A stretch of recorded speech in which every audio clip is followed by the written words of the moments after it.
Hello and welcome to Center Ice Cardcast, your one-stop podcast shop for all things hockey cards. My name is Eric Andrews, also known in the hobby as Hammerhawks, and I'm joined by my co-host and fellow hobbyist Aaron Goldstein, better known as Crease Collector.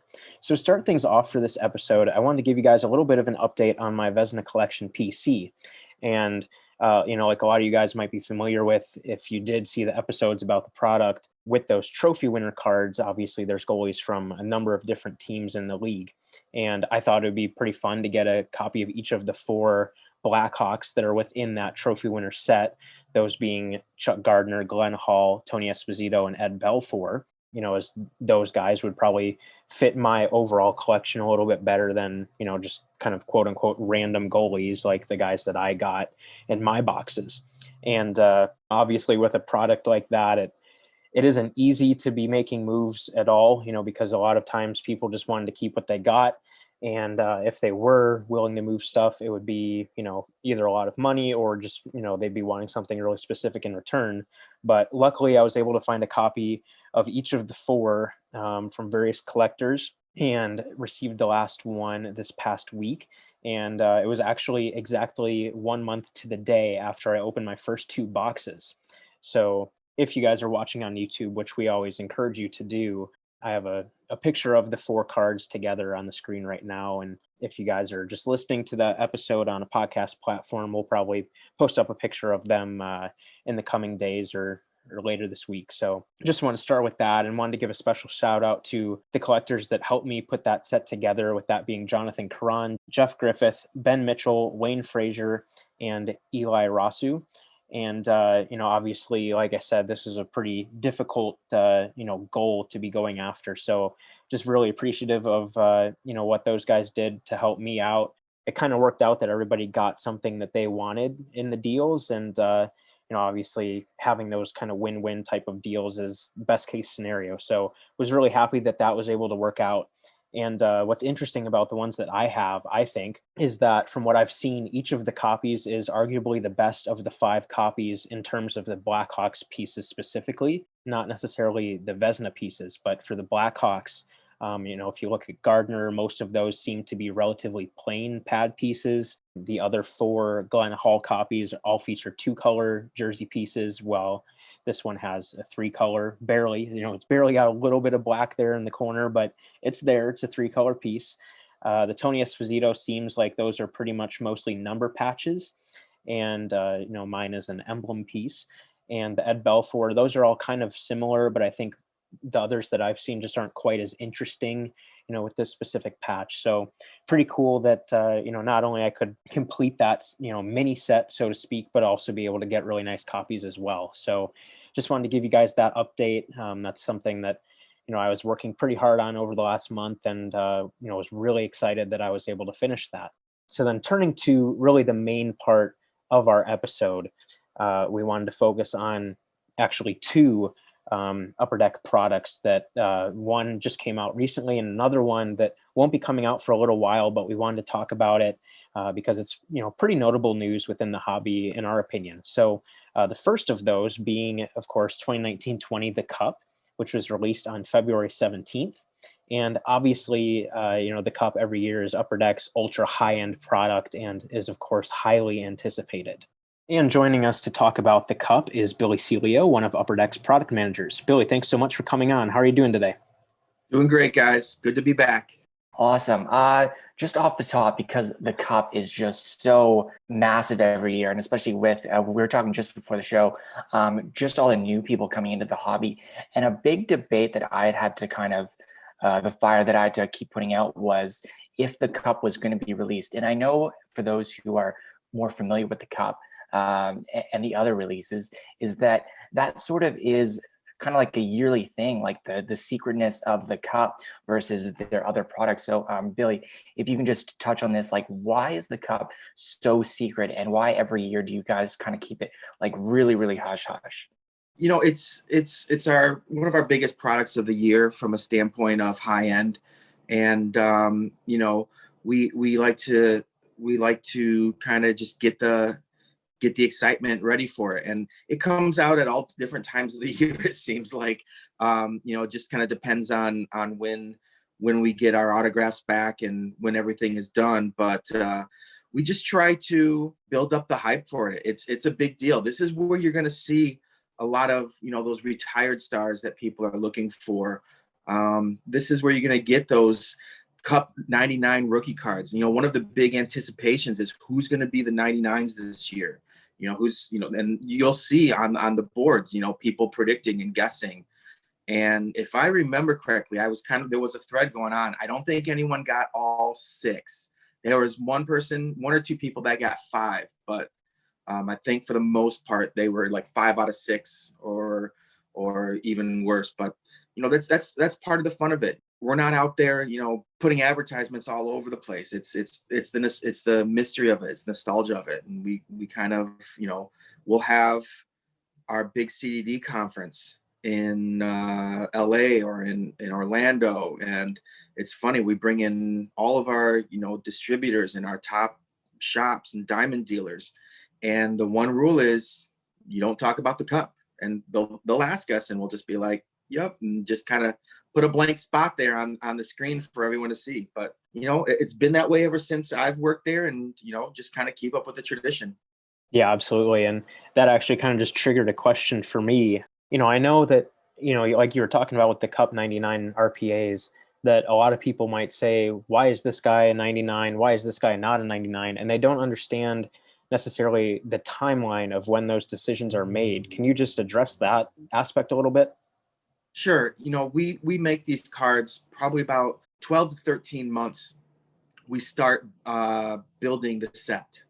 And, it starts off with the designs. Our coordinators are starting to work on the checklist, and you kind of have to get a feel for, what the market's saying at that time on who potentially could be 99s. And the other thing is, because the RPAs are so important, do you want to open up a tin of a cup this year and have Cale Makar be a redemption? No. So we try to get those cards out to the players as early and quick as possible. And so we kind of have to make that decision fairly early in the process. And like I said, a lot of times you'll see, some of the top draft picks from the previous year or some of the top holdovers, you'll have a sense and a feel for guys that are going to contribute to the teams, buzz around certain players. But yeah, a couple of years ago, would we have probably preferred Carter Hart to be a 99? Sure. It made a lot of great value out of some 249s. I'll tell you that much, but it's decided early on for a reason. And that's because we want to get these cards signed. We want to get them live in the product. And if you look at this year's cup, and yes, we dealt with the pandemic and people had time off and people were in a bubble and whatnot, but look at the number of redemptions that are in this year's cup as opposed to previous years. And it's minute. I mean, you got all of the top rookies for the most part, redemption free. And you can't say that too often. So we're real happy with what we did with the rookies and how we go about it. Yes, we wish that, maybe we could wait a little bit later to see if those, Matt Murrays or Jake Gunsels of the world could sneak in there. But for the most part, I think we do a good job. And if we do miss, like I said, you've got some value out of some 249s also. Yeah, absolutely, for sure. Of course, the Cup's legacy at this point is very well established, but can you maybe talk a little bit about what your goal was this specific year for continuing with that legacy while also still being innovative with the product and adding in some new stuff? This year for the Cup, we really wanted to make some nice looking cards. And, a lot of times people say, oh, it's the same old thing. It's the same old thing. Yes, there's going to be some inserts that are just expected in the Cup. You're expecting notable numbers. You're expecting, the limited logos, stuff like that. So yeah, you are going to see some of the same sort of cards year after year, but how are we going to make this year different? And we kind of worked with our design team and they blew it out of the park this year. I think these are some of the nicest looking Cup cards that we've made, at least in the past 10 years.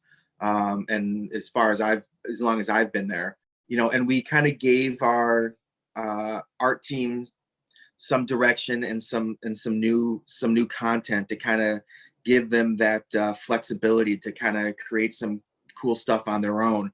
And I think they did a great job. You know, you always try to find a few new inserts to put in there. You try to figure out how you can improve on previous inserts. Maybe some stuff, like I said, maybe some stuff that's always in the cup, you know, it's kind of gotten a little stale. So you've got to kind of shoot some adrenaline into those cards. And I think we did a great job with that this year also on a few inserts. So, you know, just we wanted the cup to be the nicest looking set of cards out there. And I think we did that this year. You know, our coordinators did an amazing job, you know, putting the checklist together this year also. You know, I'm watching 10 after 10 after 10 and hit after hit after hit. You know, the top rookies in there, legends are in there. You know, it's not just, you know, in previous years, it's been like, oh, you know, McDavid, you know, Matthews or Crosby or whatnot. And then, you know, some rookie content and maybe one or two out of, or like maybe two out of the 6 10s in a case have like some big hits in it. In previous years, I'd say it's 6 out of 6 or 5 out of 6 that you're going to see some a really nice looking card with value come out of a 10. Nice. Yeah. Especially from like what I've seen so far.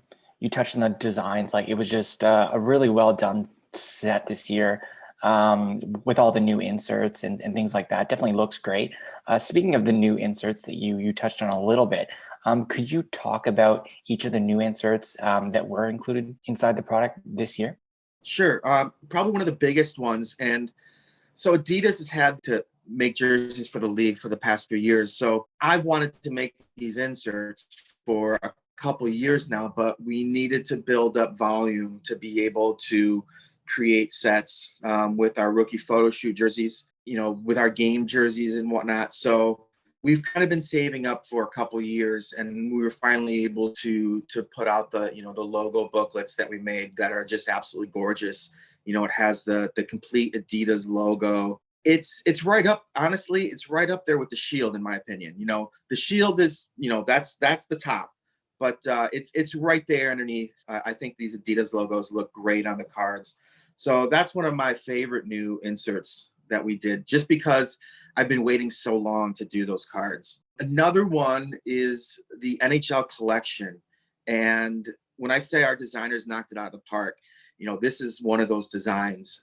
I rarely see out there cards that have 2 different colored deco foils on it because it costs money. You know, each pass of deco foil, you know, it costs money for it. And it's not like the same pass. You need 2 separate passes. So, you know, I'm just like, I want to spend the money and make some really nice looking cards using both gold and silver deco foil.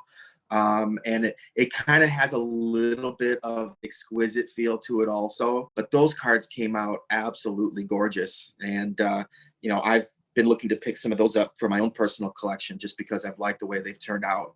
Another one that I'm sure people either like or love are the overshadow cards. You know, you got to try some different stuff. And I thought this was kind of an interesting concept where we used silhouettes of the players. Like, it's not just a regular hockey player. The Sidney Crosby card has Sidney Crosby's silhouette, and then it has another image inside of the silhouette. And, you know, you see a lot of people playing with different kinds of art concepts on cards recently. So that's just kind of one of our things that we did is let's try something different. Let's try, you know, different kind of art on this card, and people will take it if they got to sign Sidney Crosby overshadowed. I bet you they're not letting that one go. But you know, it's a fun card. I enjoy it. So those are like some of the new content that I think have really kind of people have been vocal about so far. Yeah, for sure. And just to follow up on those overshadowed a little bit, where did that idea come from? You know, what was your specific inspiration for those? And with that, how do you feel that the finished product of those cards compares to what you had envisioned originally?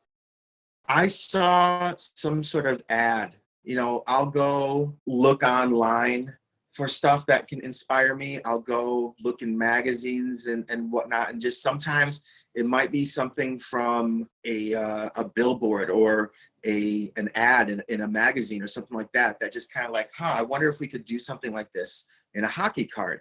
And so that's kind of where it came from. There was a picture where it was kind of like a shadow, and inside it was like, you know, somebody else running.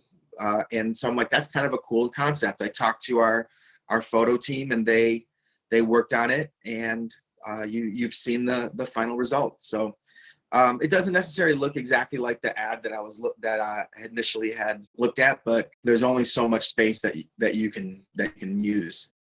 I just have a quick question. The signature rendition set, like I love that set. Like, you know, like every year I'm always, you know, seeing who's in the checklist and things like that.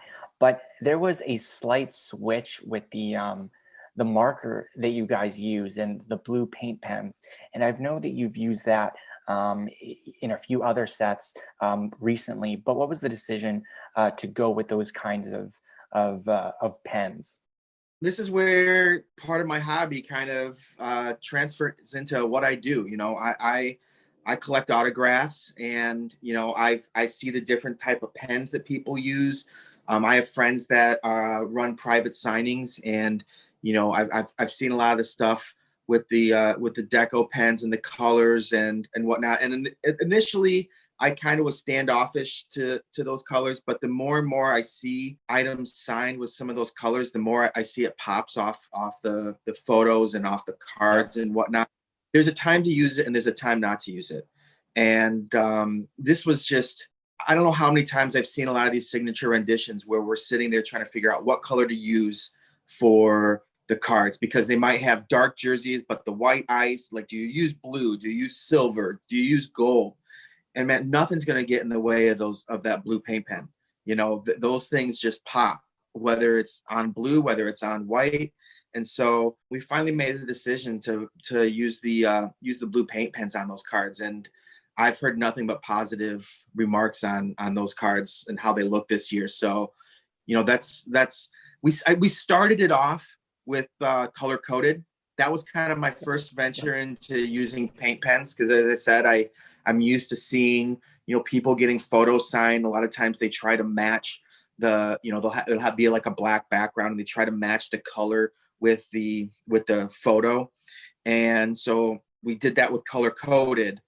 And so we just kind of took it a little further with our signature renditions this year. And that's one of those inserts that I was talking about that can kind of get stagnant if it's the same thing over and over again. But I think that just something as simple as another color pen kind of reignited the flame on those cards.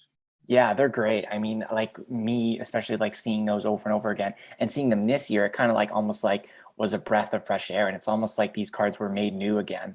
Another comment about that set, you guys included Manon Rhéaume into this set, a card that I would love to own. What goes into the decision about including someone like herself into a set like this? Our talent acquisition team is constantly trying to get new people, especially with, you know, we don't want it to be stagnant. We don't want the same people over and over and over again. So we'll brainstorm of names and people that we want to put into sets. And her name has come up a couple times. And, you know, she's signed for other products too. So it's one of those things. It's like, well, is it the novelty of it that someone else has already done it? And so should we do it or not do it? But she's a piece of history, a hockey history. And, you know, who cares if she's been in other products? This is a legend for women's hockey. So we made the decision this year to go after her. And she's been in a couple sets. Again, we try to protect our legends, and, you know, she's not everywhere, but she was a good name that we had in Goodwin this year. And we decided to add her into the cup also. Yeah, absolutely. Definitely a cool addition to that set for sure. Another thing that kind of caught my attention was the return of the cut autograph cards this year. What went into the decision to bring those back? Cut signatures are difficult because, let's be honest, there's only so many signatures out there. And we've made products where we've used a number of signatures, something like Splendor that had quite a few cut signatures and chronology and whatnot. So we kind of have to be careful when it comes to using cut signatures and using a lot of them, because there's only so many of them. but we haven't had it in a couple of years, and decided, it was time. We kind of replenished some of our inventory, so thought it was time to bring those back, because there are people mentioning on the boards like, hey, no cut signatures this year, and I've heard it for a year or two. So I thought, let's bring it back, because there's obviously people looking for them. Another set that people have often talked about, and it's nice to see it make a return as well this year, the championship etching set. We just want to know, why is it important? I mean, it's a great set, that's why. But for Upper Deck to feature this set in the cup, because it's just like, I love that set. It's such a cool set. The piece of silver with the name engraved on it. What went into that set, like including that in this year's cup? Initially, it was just one of those sets that, man, we could put some really cool cards into the cup, and it was one of those, let's try something new, and so we did it. And then we found that there's big wants and needs for. Initially, it was just like a bunch of players, a bunch of legends and whatnot. But man, when your team wins the Stanley Cup Finals, there's a lot of people that go out there and try to find as much of their cards that they can find. So we've now kind of, there's still some legends in there, but we also heavily focus on the team that previously won the Stanley Cup, because there's collectors out there for those. There's next year there'll be a whole bunch of Lightning collectors trying to get those cards, because getting your name on the cup is that's what everybody's playing this game for. And so we recognize that as something important, and we thought that'd be, a cool card to do, and people seem to have really liked it. It's really good for those set collectors. It's one of those things that you can continue to do, because people are always going to continue to win the Stanley Cup unless they go on strike or something. So, it's one of those living sets that are fun for collectors. Yeah, absolutely. And another insert that has come back, it's been around for a few years at this point, but just wanted to address it, is the 2005-06 tribute cards that are made out of the fine silver. And, like I said, they've been around for a few years, but what can you tell us about that set, kind of where that idea came from and why you guys have continued with it over the last few years?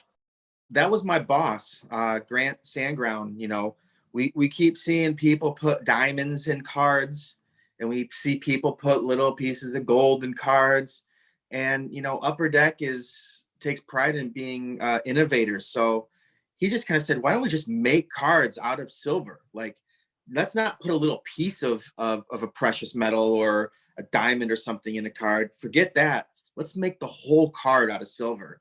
And not like, those quarters that are 90%, but these are like 0.999 finite, silver. And so we were able to find, someone that could do that for us. And so we made a print run using, one of the most iconic designs, especially because those cards kind of look like metalish silver kind of cards, that original 05-06 design. What better design to use?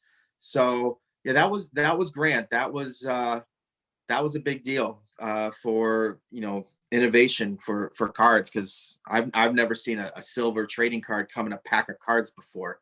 So that was, those are fun to see year after year, to see who we are going to put in this year for the rookies and who you're going to put in for the veterans. But we've gotten a good reception for those cards, definitely. Yeah, they're great. I believe they're unannounced, but every time you see them come up for sale, they're so cool. Like, it's like so unique, and they look amazing.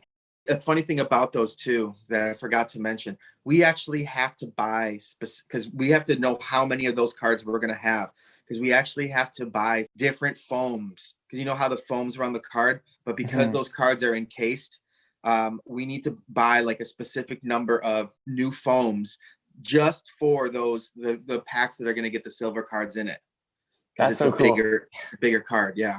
That's awesome. Yeah, like I had no idea that was like a thing, but apparently, obviously, it is. There's so much that goes into, producing a product like this. Like, it's not just about the cards; it's about everything, literally, like around the cards itself. So That's a really cool note there. Another really unique set that we saw last year, I believe for the first time, and it is coming back again this year, is the printing plates made into like a booklet. We just want to know what the process was last year and again this year, deciding to put the printing plates, which are so synonymous with the cup, into like a booklet style like card.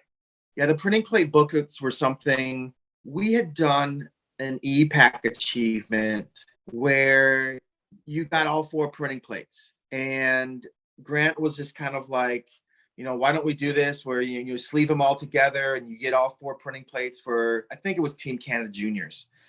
And I'm just like, why don't you make a booklet out of them? Like just complete 4-panel booklet. And so I had wanted to do it the year before. It didn't work out because there's a lot of trying to figure it for stuff that's not been done before. There's a lot of trial and error and stuff because you got to figure out how to print the names on each one, making sure that all the correct printing plates go in the correct printing plate booklets. And then what cards you're going to use. Let's be honest, when UD1 came out last year and there were no printing plates, there were a few people like, where are the printing plates? And again, it's one of those, I can't tell anybody what's going to happen, but surprise. I asked a few people that, I kind of consult with. I'm like, should I leave these as Easter eggs or should I like kind of advertise them? He's like, no, they'll get much bigger splash if all of a sudden someone that's not expecting this opens it and is like, what in the world is this? So I'd kind of been thinking about doing it. It took about a year to actually figure out how to execute it. And one of my favorite tweets was just like, someone posted a picture of it and it's like, somebody buy this guy a beer for coming up with this idea, all 4 printing plates. And he's like, and I'm not talking Bud Light, I'm talking like IPA or something like that. I'm just like, I like this guy. But yeah, it's something that I've wanted to do, and my team, did a great job of executing it. It's not the easiest thing to do. There's a reason why you're not seeing many other companies, print these things. They've had a year or two now to figure it out. Maybe we'll see it in other products here soon, but it's quite difficult to execute. But man, the finished product just comes out great. Yeah, they're great. As soon as I saw them, just wow. I know Eric does have one. You guys don't have to do this. Obviously, like it's on air, so it's like, it's putting you like under the gun a little bit. But one of my ideas was actually, if it's even possible, to put on the front part of the booklet, like maybe like an old base card that was used actually in the production of the printing plates to make it like an actual book. Like you have the front part is the base card, and then you open it up and then you see the base printing plates. I'm not sure if that's even possible, but just a cool idea there. If I don't know, for the future, if that's even a thing. Yes, that was actually what Grant wanted initially, but to get this to happen and work and the timing and everything like that, we couldn't do it. That was actually the original idea, but it just the execution of it, it probably can be done. I'm not saying it can't be done, but the execution of it and the time we had and everything like that, just it wasn't going to work. So I think we did just fine with the with what we've got, and no, they're people great. seem to like it. Yeah, but it'd be cool. Like, oh, here's an Alexi Lafreniere card, and then here's all of his young gun rookie cards inside also. Like, kind of cool, but it's a matter of how you print them and how you put the cards together. No doubt. And I'm sure even if you did the young gun plates, I'm sure there would be like people have an issue with like a young gun being embedded inside of a booklet, I'm sure. But for base cards, it would be cool. But anyway, like just a cool idea. But it's good you guys are always trying to think like outside the box, even when you're always like going outside the box anyway. Just really cool. Yeah, and I actually have 2 of those from last year. I have the Jalmerson and the Slavin. I have yet to see the Ryan Dzingel one from last year, and I have not seen any of the 3 from this year. But if I see any of those, I'll definitely do my best to get them because I love them. I mean, as soon as I saw those cards last year, they just immediately stand out, and it's just something so different, that we haven't seen before. And I don't really go after printing plates super hard for my player collections, but when I saw those, I just knew I had to have them. So Luckily, I've been able to find 2 of the 3 from last year, and hoping that I can, pick up at least one this year too, if they end up surfacing. But I think that's really all for the cup that we had. Is there anything else that you would want to talk about for the product, Billy? No, as I said, I'm really happy with how it came out this year. I think our design team did an amazing job. I think our coordinators did an amazing job. We've had some quality issues recently, and I think the cards came out really nice also. So that was a breath of fresh air. And you've seen the price of it. The market is doing what it's doing, but you still gotta put a good product out there to at least try to accommodate those people that are paying what they're paying right now. That makes sense. No, I mean, like it's a debate that we can have like all day, but it really does make sense. You want to put your best foot forward, especially with the cup. And you guys definitely did that, especially with all the returning content, but also with the new content as well. Just a very solid product, from top to bottom. And it's the cup, like it's a great product every year. So it's awesome to hear you talk about that. Just moving on a little bit for Upper Deck Clear Cut. It returns this year again. And I know Upper Deck did share a couple, previews of Clear Cut this year, and they just look amazing. So if possible, if you can just explain a little bit about the product again this year. Yeah, really excited about Clear Cut again this year. It went very well last year. One of the things that we really focused on this year, but from the feedback that we got last year, was the amount of veteran autos that were in Clear Cut last year was probably not as high as people were hoping. There was a lot of rookie content. And sometimes that has to do with who's returning their cards. Sometimes it has to do with the checklist. So we wanted to really focus on a lot more veteran content than we did last year. And so we've done that with specific inserts. We've done that with consciously creating checklists of guys that will sign, that will get stuff back, and just the total number of subjects, of veteran subjects that we have. So this year's Clear Cut looks great. I've seen the checklist, I've seen the pictures of the cards that you're talking about, and I'm really excited about it. Very, very strong checklist, and then some of the new inserts. The black amber, there you go again with using like paint pens and whatnot, but those cards look gorgeous. UD Black was one of my favorite sets from a standpoint of how the cards looked. I like the contrast of black and some other color. So those cards came out great. The tributes, I know some people saw and have commented the Crosby, 0506 Cup card is kind of like an interesting one to do, but I want like the biggest cards that Upper Deck's made in this set. So we did that, and those came out gorgeous. You've got your McDavid SPA rookie card. Those look great. The one thing that I love about Clear Cut is, it's a certain price per pack, but there's so many opportunities to get cards in that set that are worth thousands of dollars. Like there aren't that many sets that you can spend a certain amount and you have a chance to get a, McDavid auto worth, like last year's, I think McDavid, I've seen some ridiculous prices on the McDavid Young Gun Clear Cut auto that's gone out. And, I think we got Matthews Young Gun this year. So there are some big time cards. The Palladium, which is kind of a play off one of the Metal Universe inserts from back in the day. Those cards look amazing too. That's like really clear. Like there's a little bit here, a little bit there, a picture, but there's a lot of clear on those cards. Those came out looking really well. So I'm really excited about Clear Cut. I think it's a nice product. It's not for everybody. Some people don't like to spend whatever they want to spend for one card. Okay, they want a lot of cards. So we understand not every product is for everyone, but for potential big hits, for variety of cards, Clear Cut definitely offers that this year to the consumer.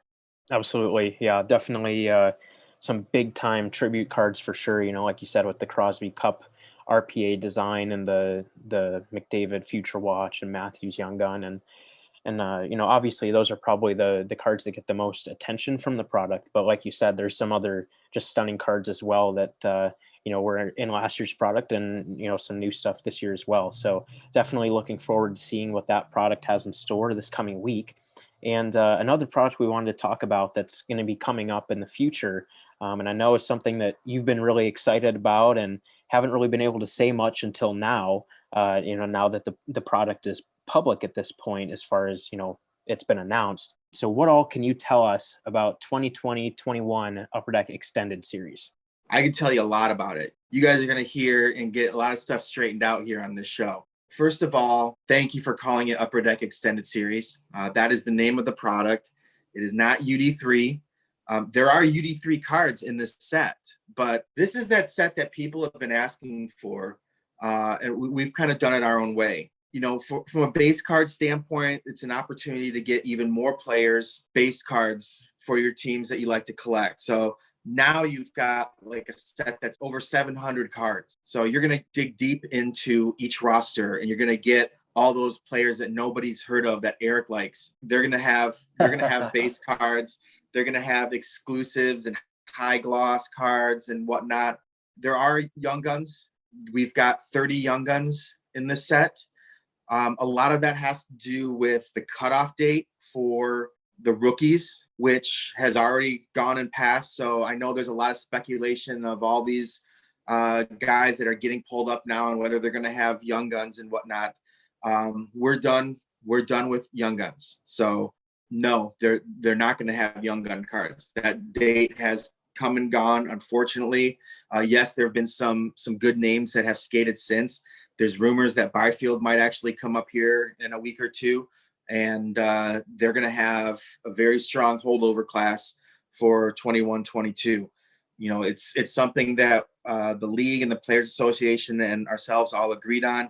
It's difficult because of us having to make cards in a timely manner that come out when they're supposed to be coming out, and the shortened season and all that stuff. So it doesn't seem like it's been a lot of games, because it hasn't been a lot of games.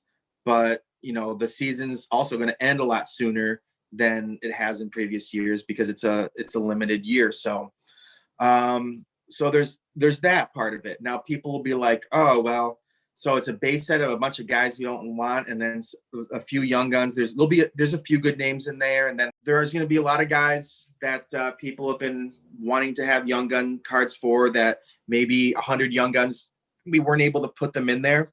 So that's nice. Also, what a lot of people don't know is there's an all-star insert in there. So we'll have players with their all-star jerseys and whatnot. So there's going to be McDavid in the set. There's going to be, Austin, Matt, all the guys that played in the all-star game will have cards in the base set also. So it's not just like the bottom of the barrel for base cards. There's a lot of the whole all-star roster is going to be in there too. So that's nice. Now people are kind of thinking and focusing so much on the base set and the Young Guns.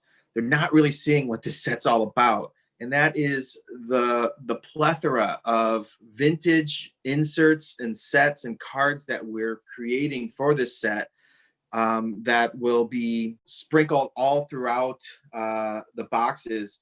And we've got some cool ones. Like we're taking that 05-06 Crosby and Ovechkin Young Gun design and base design. So we're making a 100-card set where the veterans will be the base design, and there'll be 75 veterans, and there'll be 25 Young Guns. So when people are sitting there saying, oh, I heard Alexi's going to have a Young Gun in UD Extended, he's going to have a tribute Young Gun in Extended. But what's really cool is we made exclusives and high glosses for all of those cards also. So there's some more high-end rookie content for the cards. Are these their Young Gun cards? No, these aren't their Young Gun cards. These are, tribute cards and whatnot. But they will definitely fetch some big bucks from collectors. But just going down the list of some of the other stuff that we're doing, we've got Top Shelf, Pros and Prospects, Rookie Class, SC Signature Edition, UD3s, Ultimate Victory. What's cool is we're making these cards like Ovation, standing ovation cards. We're making these cards like they were built before. We did not just go cheap and say, okay, let's make some ovation cards and that's it. No, these cards are in full layer of deco foil on top of the card. We did it correctly. The UD3 cards have 4-sided die cuts. They look like the old UD3 cards that we made back in the day. We picked up the Ultimate Victory card from back in the day, like the old Alfonso Soriano rookie card. We've taken a bunch of vintage inserts. We've made them modern, and we have so many more opportunities for you to get stars and rookies throughout this product. The stars of the set are really those insert cards. And what's great is I've given you a list of some of the stuff on there. There's a whole bunch of Easter eggs too that you'll just have to wait and see. I'm really excited about this set. It's loaded. I don't know how else to put it. Everything that people have been asking for the past number of years. They've wanted that set that has all these different rookie content, and there's going to be affordable rookies for a number of these players. That's awesome. No, for sure. Like those sets sound really, really exciting. We've wanted to do something that kind of fills that time slot in the summer. We've tried a few different things. We've tried champs, we tried portfolio. There's a few other things that we've tried. And so that's one of it, is what can we build for this time slot in the calendar where people are looking for something to buy, and products are coming out at different times, but we're just looking for something in that area. Also, when the season was going on and when it wasn't going on, we were kind of, worried about what happens if it starts even later. Our idea was to put out UD1 when UD1 should be put out. Our idea is to put out UD2 when UD2 is going to be put out. And people are like, can't you just hold it back? The answer to that is really right now, no. These vendors that are printing cards, keep in mind, they've had limitations with COVID also, whether it's the number of people that can go and work at a certain time, whether it's snowing and they have to take a week off because it's snowing in Texas, and there's no power. So these vendors are really locked into dates, and you really can't move stuff around. Stuff has to be printed when they have to be printed, and stuff gets delayed because they just don't have time to print stuff. So that's been a problem. So we kind of have to think ahead and say, what's going to be a solution if the season starts real late and we don't have rookie cards for a lot of these guys. And so part of the decision making of making this Upper Deck Extended Series was to make sure that we can get young guns just in case the rookies did skate at a later date. And then, as I said, another reason is we've been looking for something for that time slot. And then the third reason is we've been looking to build a product that has a lot of rookie content in it. Absolutely. Yeah. When I heard about it, for the first time, whatever it was, a week ago or so, it was just so intriguing. It's something that, maybe people have thought about in the past, but it just hasn't really ever happened, in a separate product, so to speak. So it was really exciting to see that and just being able to learn more about it. A couple of follow-up questions about the product that I was curious about, and this first one, is something that I've seen online, people asking about, and if you can't answer it, that's okay. But will there be any Upper Deck update cards featured in SP Authentic this year, or is it just going to be in this product? And then as well, are there any plans for Extended Series to continue in future years, or is it just too soon to say? We've already gotten a lot of buzz out of what we've heard so far from Upper Deck Extended. So, we're obviously going to look at the feedback and whatnot, but, as excited as people are right now, it'd be kind of foolish not to see if this is something that we can continue. As for your Young Guns, as I said, these are going to be the last Young Guns that come out. Now, granted, this product's coming out in June. Tony's working on SPA, so I can't really attest to what he's putting in for content, because it's constantly changing, because rosters are constantly changing, because rules are constantly changing because the amount of cards we need is constantly changing. So yeah, I'm not sure about SPA or if I can actually answer that question. I can just tell you that the final Young Guns will be in Upper Deck Extended. That's fair. That's fair, especially with everything going on. And obviously the timelines on these things are so different. Is there anything else you'd like to add about the extended series? Pre-order it as soon as you can. Yeah, pretty much. Because you've seen what's been happening. A lot of people have been getting some good deals on when they pre-order stuff, because the market is just, it's a beast. And I'm part old school myself, but I also understand that this is the market, people. This is what's happening. This is what people are spending. And man, guess what? I'm not spending 35 cents a pack for 1987 Topps baseball anymore, riding my bike and going to the 7-Eleven or the gas station, getting a 35-cent pack of cards anymore. So now, has it happened pretty drastically and fast? Yes. Never would have expected it. The market is doing what it is. I think it still would have had a pretty big bump.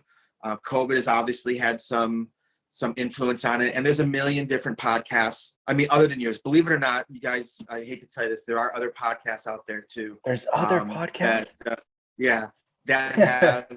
That have addressed this also. And I feel like I'm beating a dead horse. I'm just saying, like, this is what the market's doing right now. I'll just leave it at that.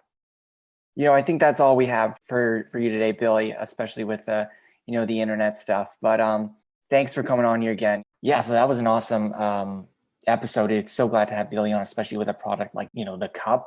It's always great to have his input on the highest product that Upper Deck has on every year. We just want to hear your thoughts about 2019-20, the cup. I've seen a bunch of your submissions that you sent to me over like Twitter. And so your cards have been amazing so far for the people who have opened it, or for the people who haven't got any cards in hand yet. What cards will you be chasing from the product for your collection? And what are your thoughts about the 2021 extended series? Obviously for us, it was huge news just across the hobby, just a great new series here. Not series 3, but definitely some great cards to be found in there. Can't wait to see that be released. And we just want to, of course, hear about your thoughts on that. And of course, as always, we're just going to post these questions on social media about these new products. And so definitely keep an eye out for that. Yeah, I've got quite a bit of work to do with the cup this year. There's a lot of Jacob Slavin content, which I'm both really excited about, but also, it's going to be tough. He's included on the Carolina Hurricanes Sixes cards. So there's jersey, patch, tag, and button of those. The buttons. That's going to be a very tall task, but he's also got some really awesome stuff that should be a little bit easier to find, like an enshrinements auto, a limited logos. I know he's in that NHL collection insert set. He's got emblems of endorsement. So there's a lot of really good stuff of him in the product this year that I'm really excited to pick up. I feel like, I don't know if you would agree with this, but I feel like a lot of singles really haven't hit the market compared to previous years. And I feel like a lot of that probably has to do with the price point, of the product being so much higher this year than it has been in the past. And individuals just aren't really breaking it as much as they used to. And it's kind of more group breaking. So people are having to wait to receive their cards before they can trade and sell them. And I know this isn't something we really addressed during the episode, but it's important to note that Upper Deck is not the ones that are setting the retail prices for products. Upper Deck isn't saying, hey, Dave and Adams, make sure that you're selling the cup for $1,000 this year. Like, that's not how it works. I've seen a lot of conversation online on Facebook and stuff about, how can Upper Deck raise the price so much for the cup this year? Well, they didn't. It maybe they charge distributors a little bit more, but not hundreds of dollars more. So there's only so much you can do. And, I think Billy kind of mentioned it a little bit that, once the product is out of their hands, it's out of their hands completely. They have nothing to do with the secondary market prices or any of that. So I think that's just something, kind of important to touch on for any product, but especially a product like the cup that, we've seen the prices are so much higher this year than, in years past. So just wanted to make note of that. Yeah, as far as the price points, it's a bunch of factors for sure. Like, people shouldn't forget that every time it goes through a different channel, like, into a distributor's hands, and then of course onto, your local card shop. Each time it goes through a channel, the price is obviously increased. So of course the consumer, us, paying for it is paying for those kind of markups along the way. And especially with this year being a crazy card market and just a crazy boxed market as well. We're seeing prices across the board, even for older products, are just insane right now. So it's no different than the cup, and it's not really surprising, especially when you see, again, like what we've seen so far from last year and of course to start this year as well. So not surprising that there's a price increase, but yeah, I think it's one that unfortunately, it's definitely a big player break now. And for those group breakers, it's probably harder to fill spots this year, I think, in some instances where it's taking breaks a little bit longer to fill up and then eventually break. And of course, the shipping and get into people's hands for them to list. So that's why we haven't really seen as much listings as per usual on, say, a UD1 or 2.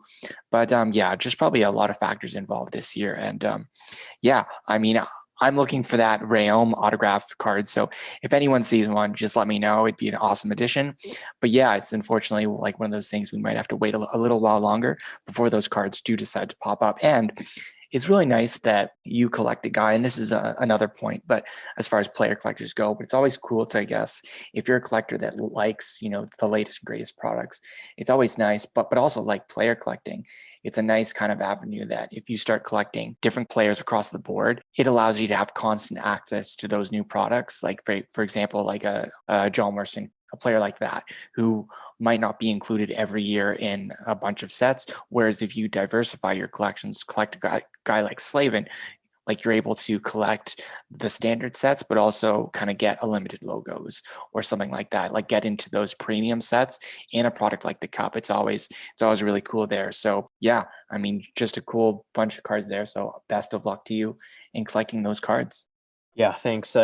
I'm in a way kind of happy that they didn't all just start coming out right away, because it's been a pretty expensive last couple months here on my end. So just being able to get a little bit of a break in between has been nice, and just being able to focus on selling some stuff and try to recoup some funds. So that's been a nice little break for sure. But definitely want to pick up all those cards if I can. If I'm able to afford them, and also just even if they show up at all. I mean, obviously, like I said, some of those sixes cards are going to be extremely difficult, the button out of 1, the tag out of 2 specifically. So yeah, it'll be interesting to see what happens, but nice that, he was included in a number of different insert sets. So the cup isn't typically something that I am picking up singles for, regularly. I mean, I definitely have quite a few cup cards in my collection, but not really in my player collections. So being able to have some cup stuff for my players is, definitely a nice little perk for sure. But yeah, I think that's pretty much going to do it for the episode.